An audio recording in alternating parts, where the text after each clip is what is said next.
have you always been comfortable with airing your opinions and views?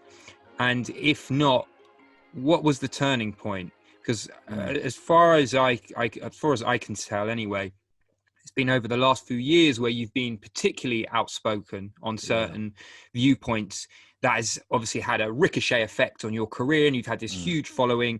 So answer the first question, then I'm going to do a follow-up. Yeah, sure. No, it's a great question. So personally, I've always been pretty open with my views and having discussions with people and, debates and whatever on a personal level. So friends, family, all that. As a musician, for the first probably 10 years of my career, I always thought, let me just be publicly apolitical. Okay. Right? Let me be publicly apolitical and not rock the boat. And I've got an audience and, people have different views and beliefs and whatever. Let me not risk, what's the word? Polarizing people, right? Let me not risk polarizing people. And also let me not distract from my music. The big turning point was actually 2018. And I'd been observing the sort of social climate, cultural climate, political climate for a while. And I'd been following certain people, listening to certain podcasts, just seeing what was kind of going on from around, I don't know, I feel like stuff started to get weird around 2014, 2015 in some ways. Like society just started to start becoming increasingly weird in many ways. And so I'd been observing this. And then in 2018, I just reached a point where I felt like I couldn't be totally silent on everything. And I wasn't seeing and hearing a lot of voices that were saying my position or my beliefs or just the other side of the argument on many things. It was like, there was one narrative and that's all. There's no opposition. There's no counter narrative. Even in the cases where I think the counter narrative is a far more popular position in terms of being held by a lot of people than the one that's being pushed. So to give an example, which might sound silly, but it's a big one, right? Because this is about actual reality, right? So up until, I don't know, I feel like up until around 2013, 2014, going out publicly and saying that there are only two genders was not controversial, right? Saying that there are two genders, male, female, man, woman, like that was not controversial. And it's still, that is still the position I imagine over 90% of the people in the world hold.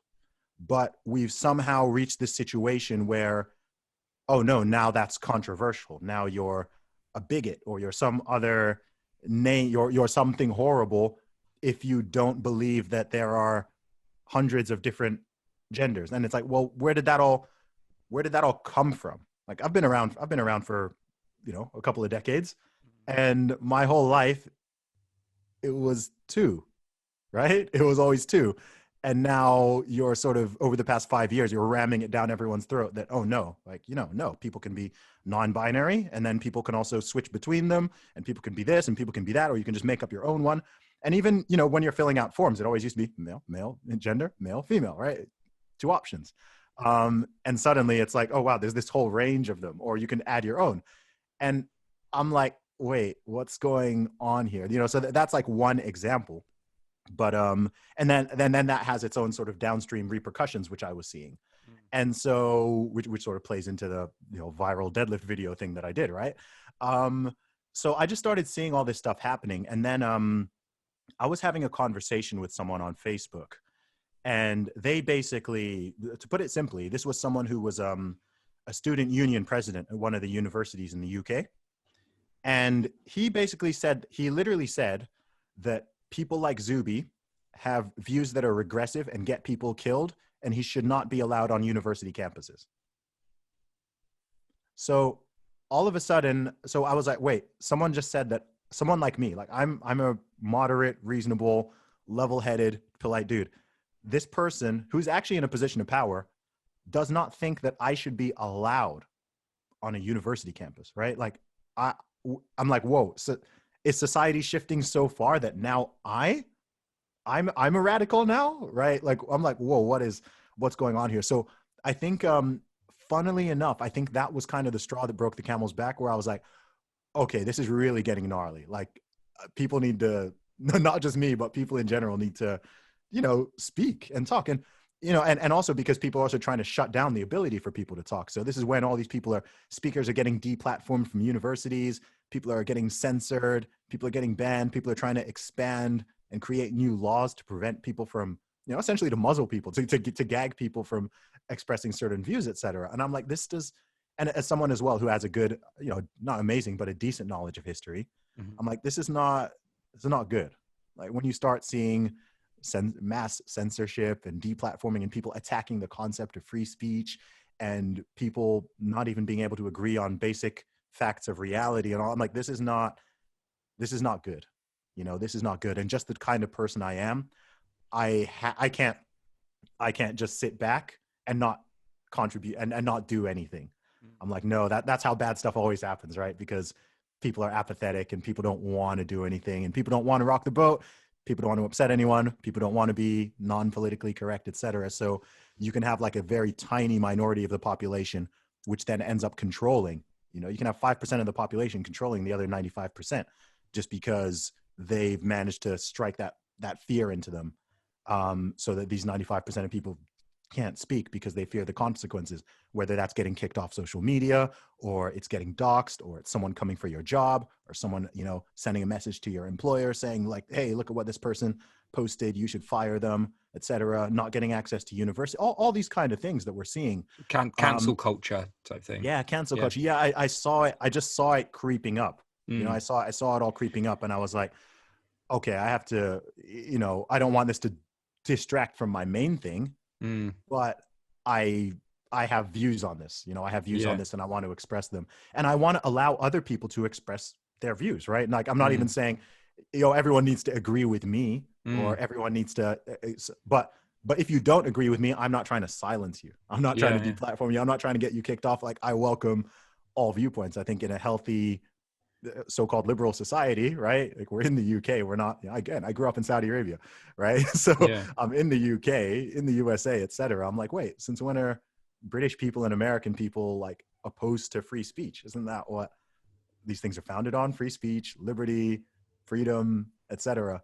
So yeah, that's why, that's a longer answer as to why I even kind of started dipping my toes into that. And then when I did, it really resonated. So it sort of became a sort of positive feedback loop. And when you first, I guess, so when you first started doing it, from the sounds of it, it was more of a reaction than anything else. There was no strategy there. You had no idea that it would go this way and you would develop this huge following off the back of it.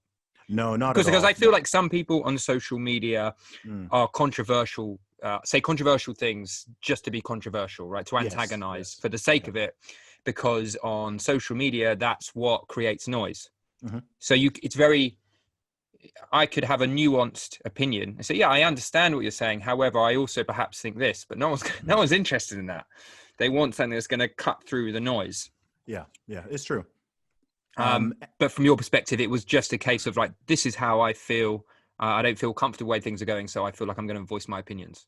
Yeah, it was. And the thing with social media as well, especially Twitter, is it's a very viral platform.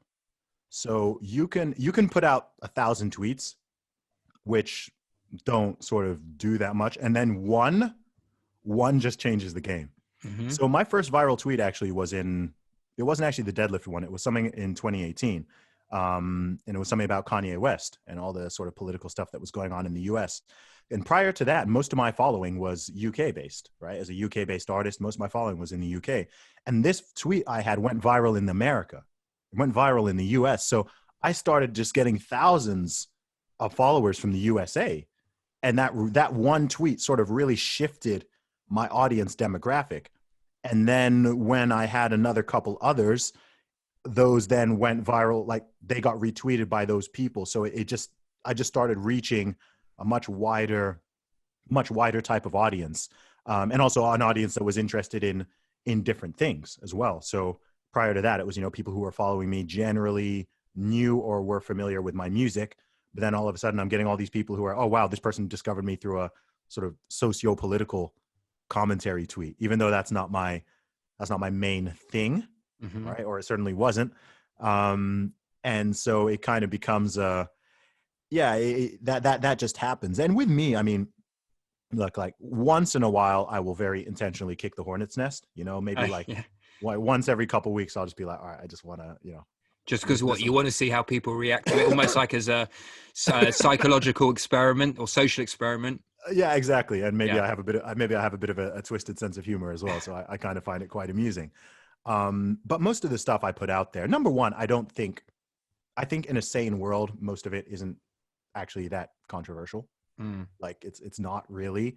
But I think we've almost reached a point where rationality and common sense is quite controversial.